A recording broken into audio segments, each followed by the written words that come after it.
कि कम से कम 100 करोड़ की रिश्वत ली गई है। केजरीवाल ने 100 करोड़ का स्कैम किया है।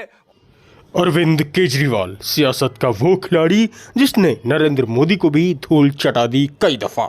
वो नरेंद्र मोदी जिनका 2014 के बाद से देश की राजनीति में डंका बज रहा है।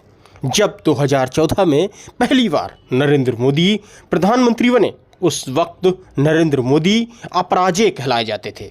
उनका मुकाबला करने की हिम्मत नहीं थी किसी भी उत्तर भारत के राजनेता में, खासकर हिंदी भाषी बेल्ट में। लेकिन दिल्ली में एक नेता ऐसा था जो नरेंद्र मोदी को भी हराने की कुव्वत रखता था।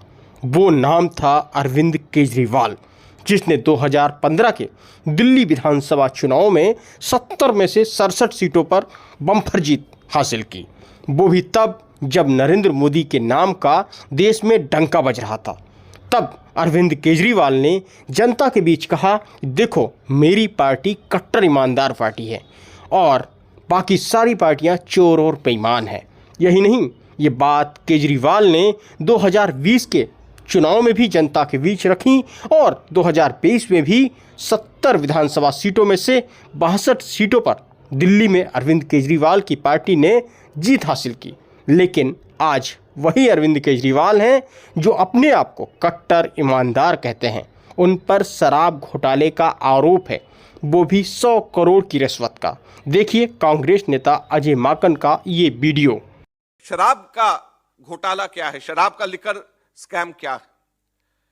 लिकर स्कैम सीधे सीधे अब यह एस्टैब्लिश हो गया है कि कम से कम 100 करोड़ की रिश्वत ली गई है। कम से कम 100 करोड़ की रिश्वत, और उसके अंदर फेस टाइम के ऊपर केजरीवाल से बिजनेसमैन से बात कराई गई और बिजनेसमैन से बात कराने के बाद होलसेल डीलर्स को, जो प्राइवेट होलसेल डीलर्स हैं, उनको 12% कमीशन 5% से बढ़ा करके 12% कमीशन ये करी गई और उसके अंदर शर्त ये रखी गई कि 6% किकबैक आम आदमी पार्टी और केजरीवाल को दिया जाएगा।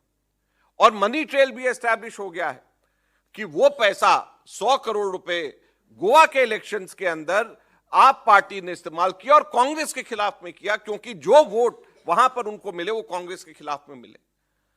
तो केजरीवाल ने कांग्रेस को हराने के लिए, कांग्रेस को नुकसान पहुंचाने के लिए केजरीवाल ने 100 करोड़ का स्कैम किया है और इनको कोई नैतिक अधिकार, केजरीवाल और इनके मंत्रियों को, जो जिनका नाम इसमें है, चाहे वो मनीष सिसोदिया चाहे सत्येंद्र जैन को, इनको कोई नैतिक अधिकार नहीं है कि अपनी कुर्सी पे एक सेकंड भी और रह जाएं।